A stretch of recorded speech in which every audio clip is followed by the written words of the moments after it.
Alright, how's it going, guys? In this episode of the Tavern Brawler Wizard series, we finally made it to Act 3. This is the final version of the build. Very excited to show you some of what it can do. I've respec'd my Cleric level into a Barbarian level for unarmored defense.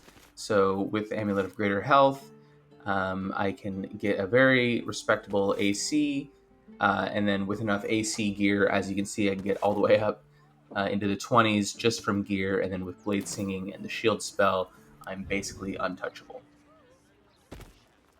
Here I'm building up Arcane Acuity with the Gloves of Battlemage's Power just by throwing some rotten food. You saw me do that in the Garangoth fight as well. My goal here is to fight Dolor, and I'm trying to fight him in a way where he doesn't get a chance to escape.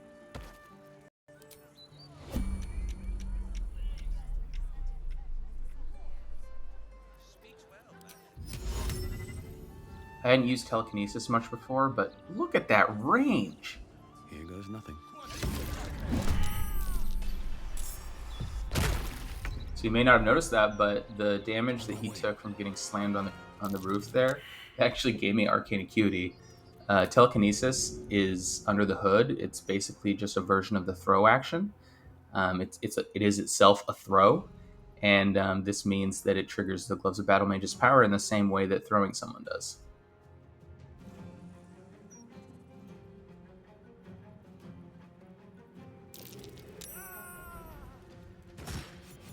I don't know how I'd never used Telekinesis much before this, because how badass was that? Just like yoink him off the street and then throw him to his death.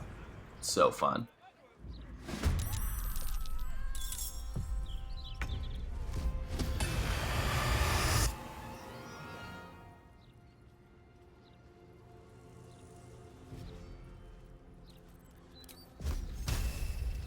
Black Tentacles plus the Gloves of Battlemage's Power is such an I win button that I do think I rely on it a little bit too much. I start branching out more in Act 3, but it's just so hard to do something else other than just click that button that locks them in place and kills them.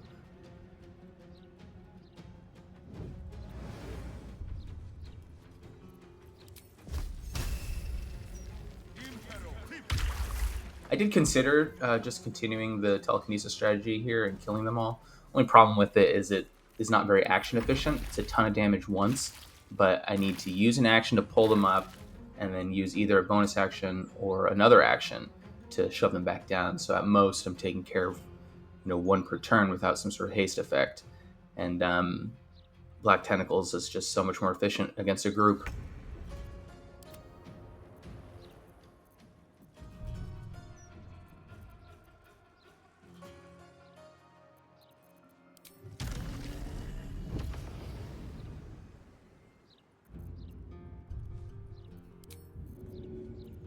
So this is the Comeback Hand Axe. It's a returning hand axe you get from a Kabi at the Circus of the Last Days. It's a consolation prize.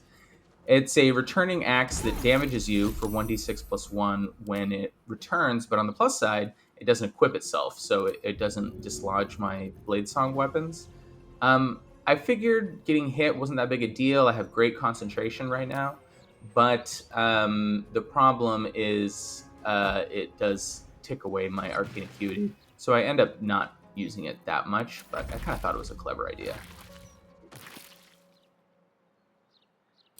Since I'm editing this video, I can give you an exact time. These idiots stand here for almost 40 seconds thinking about what to do with their turn before passing. So definitely skipping that.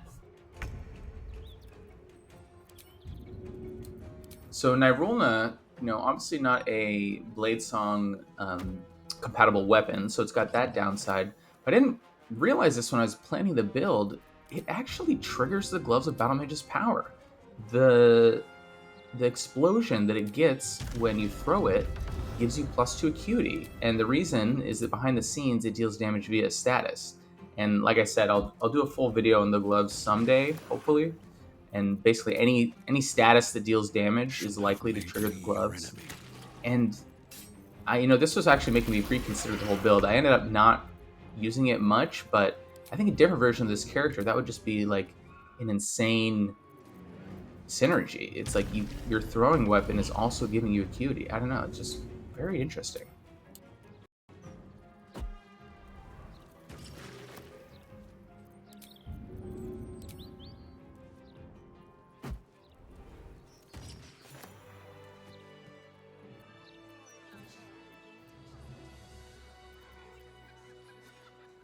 Big changes to my gear setup are the Robe of the Weave and the Helldusk Helmet.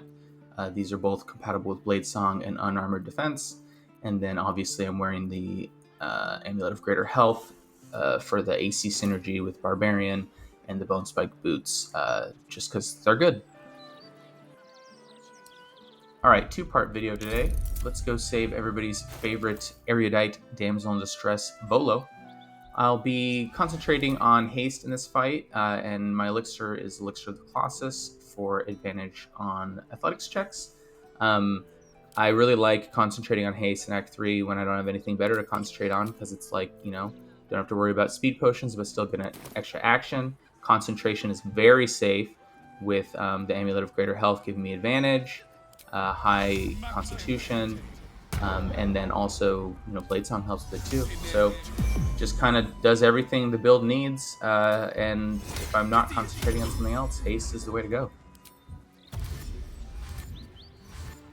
I do still use the elemental momentum trick in some important fights in Act 3, but as you'll see here, I have a ton of movement speed even without momentum stacking, just from Bladesong, Crusher's Ring, haste, Boots of Speed. It's already a lot of movement.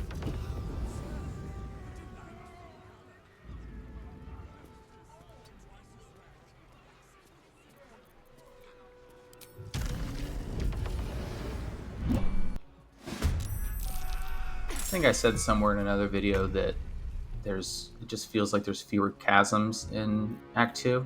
I don't know if that's actually true, but I gotta say, getting back to Act 3, there are a lot of ledges and a lot of chasms. Maybe I'm just looking for them again, but it really felt like I had a lot of options for gravity kills. Just checking saving throws here. I gotta say, the start of Act 3 is so jarring when you just got off Act 2, because it feels like suddenly everything just has terrible saves, and it's like so easy to land spells against everything. I do think that's a little bit of a design decision for the developers. It's kind of like you just finished beating Merkel, you march into the city, and now you're on God mode. I actually forgot to turn on Bladesong, so even without Bladesong here, he is only able to hit me on a nat 20. And once I add Bladesong, it just literally cannot hit me, because if you have crit immunity, then 20 is not an automatic hit.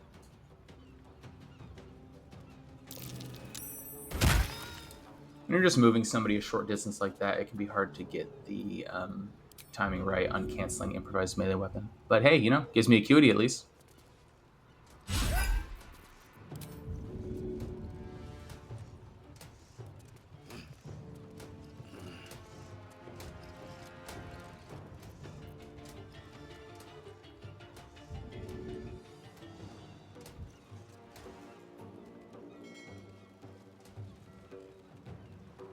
I hope by this point in the run I've sold you on the idea of an improvised melee weapon with a caster.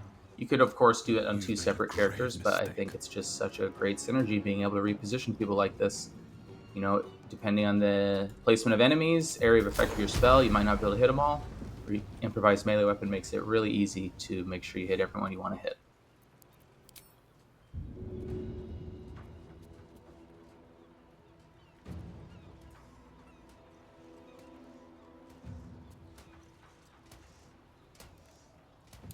Decided I was fine spending an attack here because I had an extra attack I needed to use, and gives me a little more acuity for the Thunder Wave.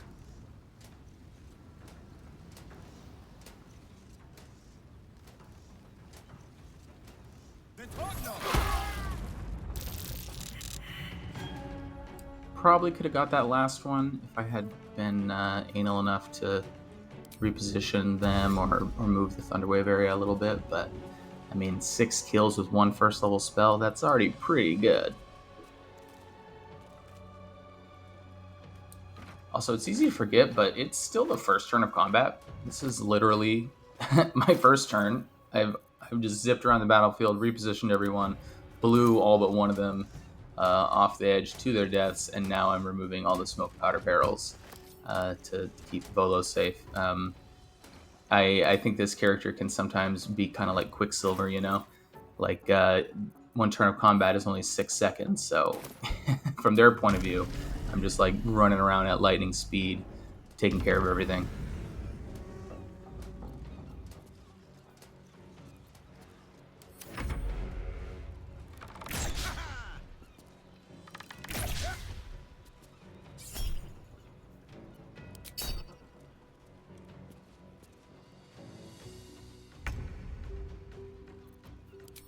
All right, Volo, chill. I'll come spend an action helping you.